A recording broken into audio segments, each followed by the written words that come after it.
My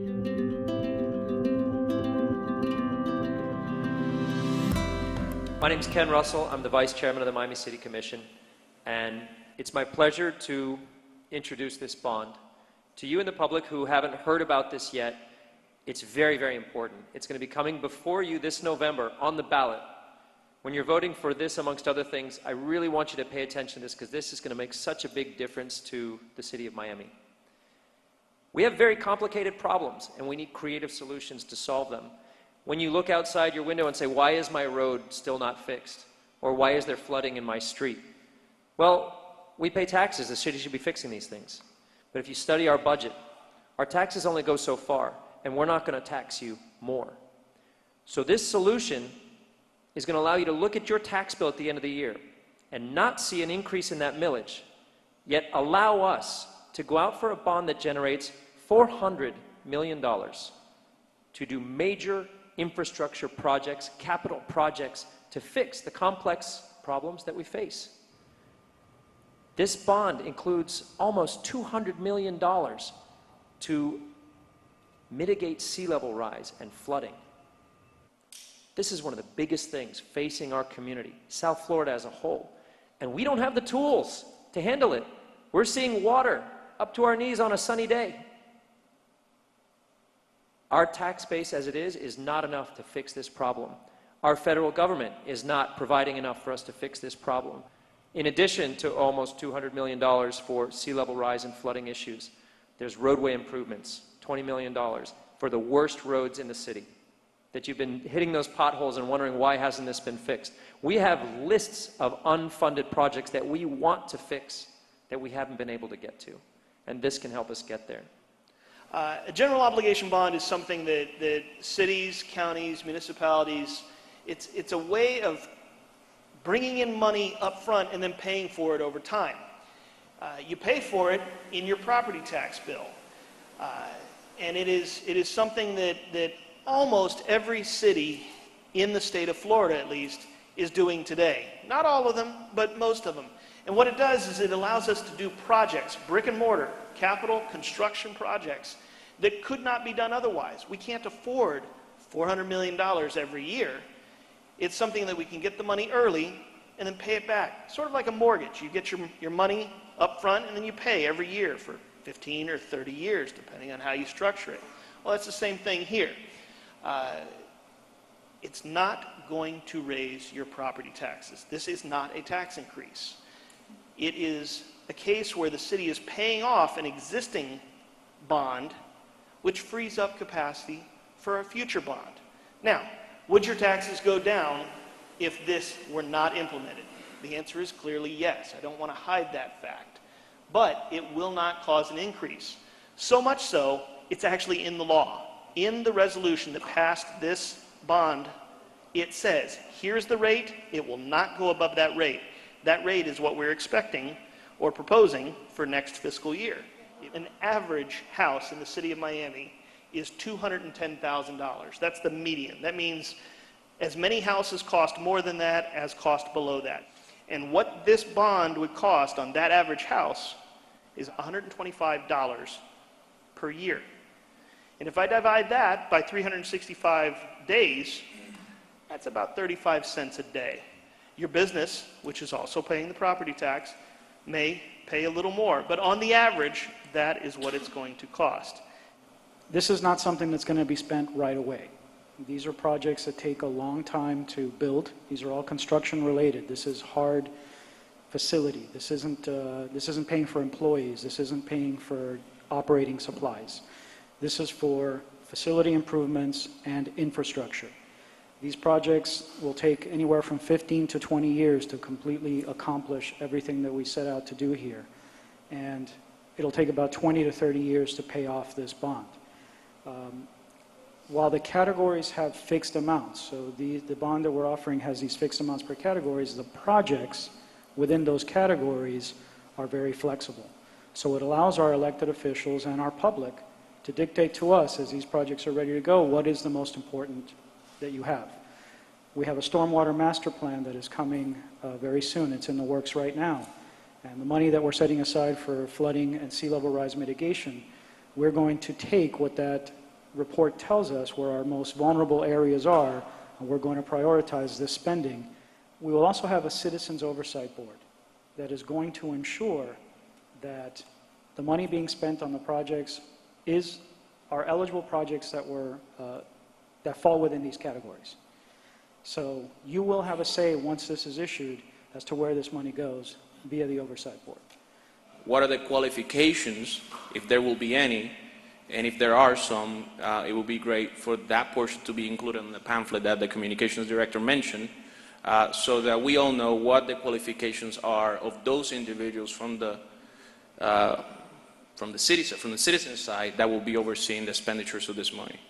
As it stands now, the Citizens Oversight Board that has been proposed as part of this bond, the details of how that's going to be made up and what the appointments are still yet to be put together by the City Commission. They're the ones that need to approve this. We have an idea of what we would like to do.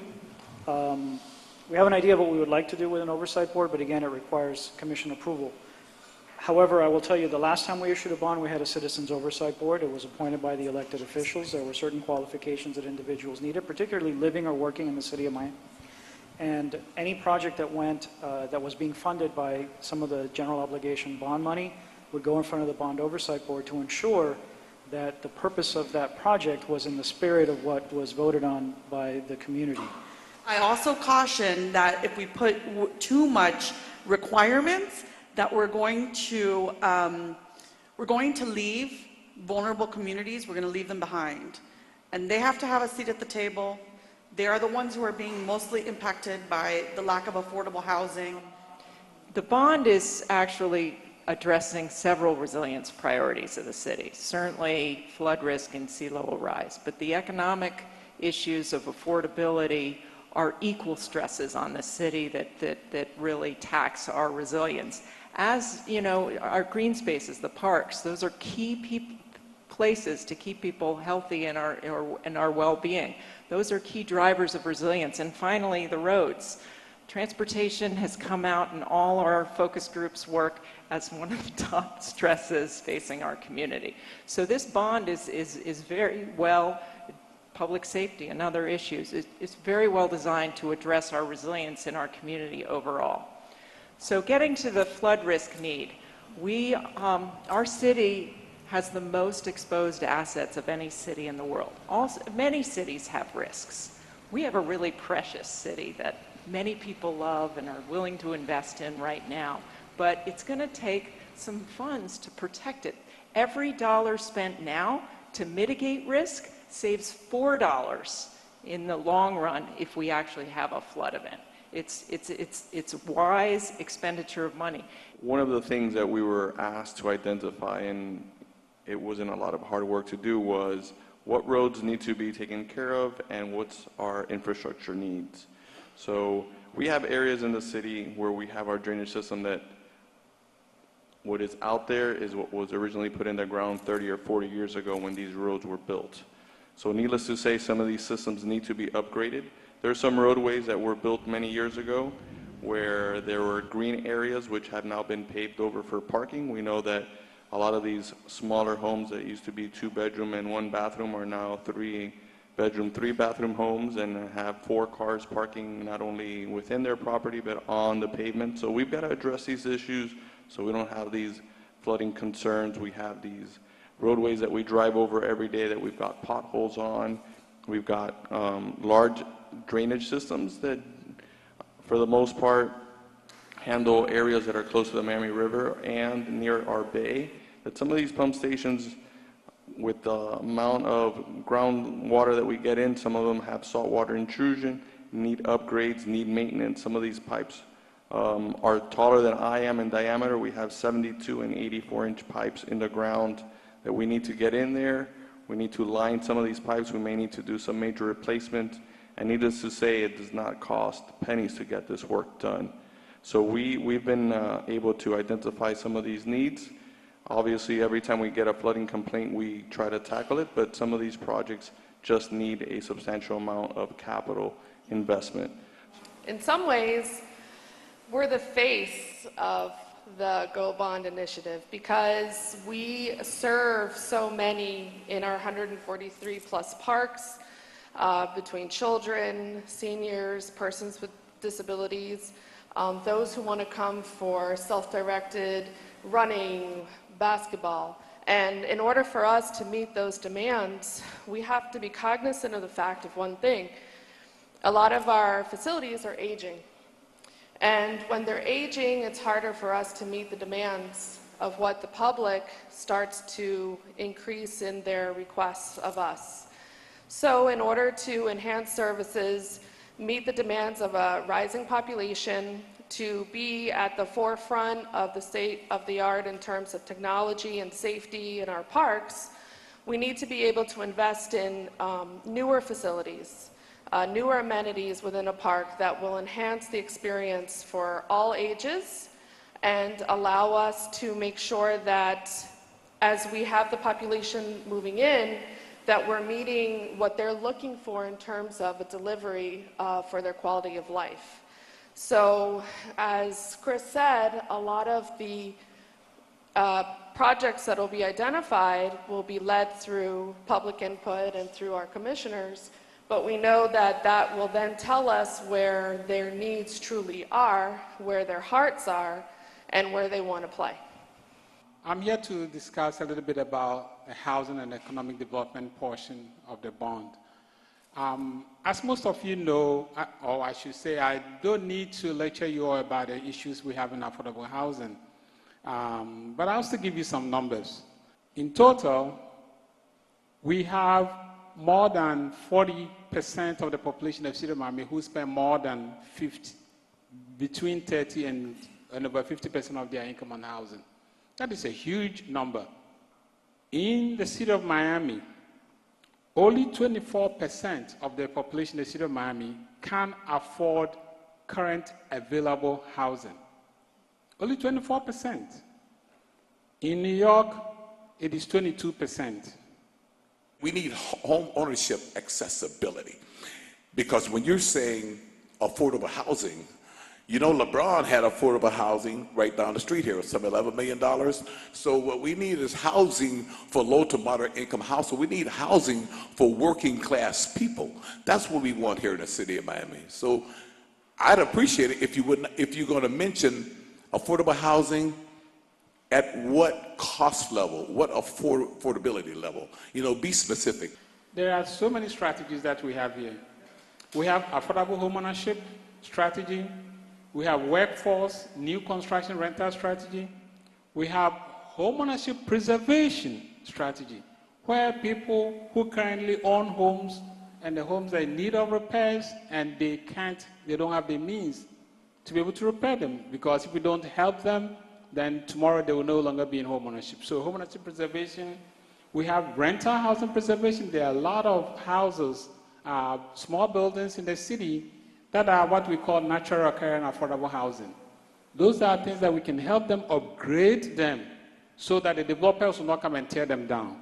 Upgrade them so that we can keep them affordable housing. And then we also have to look at homeless prevention.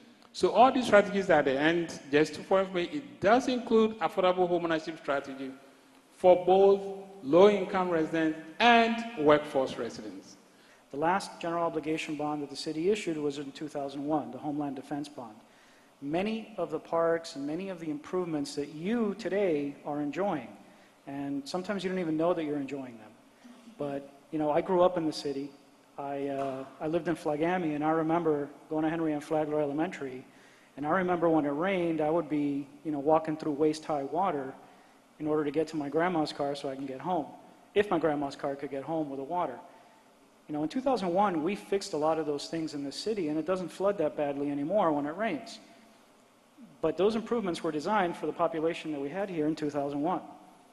You know, over the last 15, 16 years, the city of Miami has exploded in population, something that we could not have known was going to continue to grow in 2001 the way it has, and particularly the vertical growth that we've seen in the city of Miami. So as the city evolves, so does its infrastructure needs. That's the reason why bonds are issued, you know, every 20 to 30 years, is to keep up with the needs of our population. My question is, since I see here the people that are here, most of them are not 65 and over, and you mentioned Flagami, and I've been walking Flagami a lot in those neighborhoods, and how much of it is going to go to public works, and how will we know exactly what streets, because they use the word infrastructure a lot, but there's not a lot of specifics. Majority of our voters are the 65 and over people. I'm telling you, they're going to have a really hard time understanding what this money is going to. Let me answer the question this way. If we go in to do a drainage project, we can't just simply address the drainage and leave the pavement in the condition that it's in. And if we need to install sidewalks, we're under federal mandate that if we're going to do a roadway job, we must address the sidewalks. So we have the flexibility, and if we're going and we're going to do a drainage project that's been identified as this is a flooding location, we're going to go in there. We're not just going to put pipes in the ground. We're going to put new asphalt in. We're going to add sidewalks. We're going to add those ADA ramps at the intersections so that the folks can get across the sidewalk safely. So that is how these projects are composed. They're not just composed in a silo where we're just addressing one thing. We're going to be tackling these roadways from A to Z when we take care of these projects. We really appreciate the fact that you're interested in learning more about Miami Forever, the GO bond, by either coming here to City Hall tonight, taking your time, or watching on YouTube. And it really is our goal and priority to make sure that our city residents and our business owners are informed about all kinds of initiatives and proposals going on in the city. While we are on all kinds of social media platforms, the one that I think works best for city residents is Nextdoor. And also on the home page of our website, miamigov.com, we have an events and happenings section right there where we usually post these kinds of meetings. Now, to continue to learn more specifically about the Miami Forever GO bond, we've created a special web page, and that's on miamigov.com/Miami Forever. Ultimately, the decision about Miami Forever is really up to the voters, and we as city officials just want to make sure that we provide many opportunities for you to make an informed decision.